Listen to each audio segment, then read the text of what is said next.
Assalamualaikum warahmatullahi wabarakatuh. Saya Muhammad Afrizal dari Universitas Muhammadiyah Muara Bungo, Fakultas Teknologi Kesehatan dan Sains, Prodi Bisnis Digital.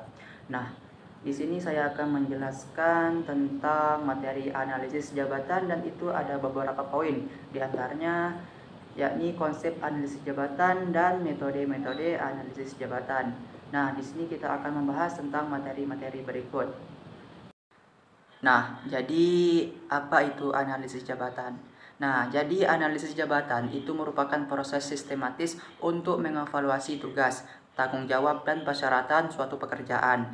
Nah, jadi analisis jabatan dilakukan untuk memahami secara mendalam tentang pekerjaan yang harus dilakukan oleh individu yang mengisi posisi tersebut. Nah, di analisis jabatan juga ada tujuannya, yakni tujuan utama dari analisis jabatan tersebut ialah pertama itu memahami tugas, tanggung jawab, dan persyaratan pekerjaan dengan jelas. Yang kedua, menentukan kompensasi yang adil sesuai tugas dan tanggung jawab. Nah, yang ketiga, membantu dalam proses rekrutmen dan seleksi karyawan.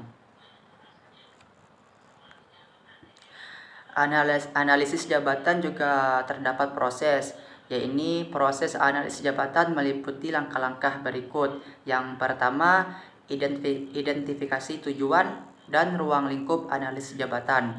Yang kedua, kumpulkan informasi tentang tugas, tanggung jawab, dan persyaratan pekerjaan. Yang ketiga, dokumentasi informasi yang terkumpul. Yang keempat, evaluasi dan validasi informasi dengan pemegang jabatan terkait. Nah, yang terakhir yang kelima, gunakan informasi untuk mengembangkan deskripsi jabatan dan spesifikasi jabatan. Nah, di sini juga ada manfaatnya, manfaat analisis jabatan. Manfaat analisis jabatan itu terdapat ada 3. Yang pertama, memudahkan dalam perencanaan karir dan pengembangan karyawan. Yang kedua, menentukan persyaratan pelatihan yang diperlukan untuk suatu posisi. Yang terakhir, yang ketiga, memastikan karyawan memiliki pemahaman yang jelas tentang tugas dan tanggung jawab mereka. Nah, dengan melakukan analisis jabatan secara teratur, perusahaan dapat memastikan bahwa struktur organisasi ini dan pengelolaan sumber daya manusia berjalan dengan efisien dan efektif.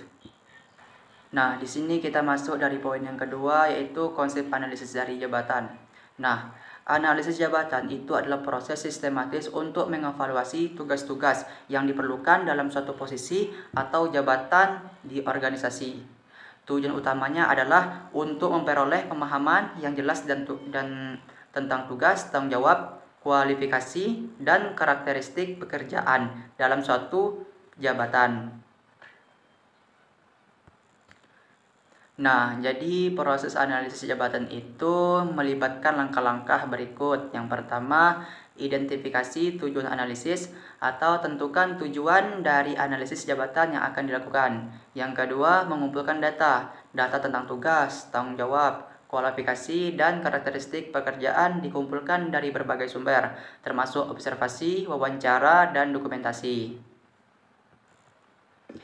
Yang ketiga, penilaian data. Data yang terkumpul itu dievaluasi untuk menentukan persyaratan pekerjaan dan karakteristik jabatan tersebut. Nah, yang terakhir, yang keempat, pengembangan deskripsi dan spesifikasi jabatan.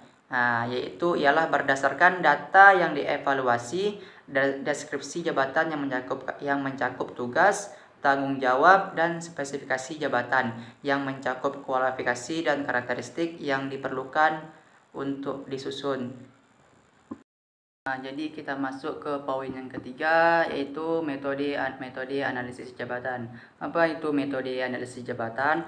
Metode analisis jabatan merupakan proses untuk memahami tugas, tanggung jawab, dan persyaratan suatu jabatan organisasi. Terdapat ada beberapa metode yang umum digunakan untuk melakukan analisis jabatan, di antaranya ialah yang pertama itu observasi langsung, yang kedua wawancara, yang ketiga penyusunan daftar pustaka, yang keempat penilaian jabatan, nah yang kelima yang terakhir metode analisis kuesioner. Jadi setiap metode itu memiliki kelebihan dan kelemahan tersendiri, dan seringkali kombinasi dan dari beberapa metode digunakan untuk mendapatkan pemahaman yang komprehensif mengenai suatu jabatan di dalam organisasi. Jadi sumber daya manusia itu yang berkualitas dimulai dari pemahaman yang baik mengenai setiap jabatan di organisasi. Dengan menggunakan metode analisis jabatan yang tepat, organisasi dapat mengidentifikasi kebutuhan sumber daya manusia, merancang deskripsi jabatan yang jelas, dan mengembangkan program pengembangannya karyawan yang sesuai. Nah, jadi itulah pembahasan materi di pertemuan kali ini. Saya akhiri dengan wassalamualaikum warahmatullahi wabarakatuh.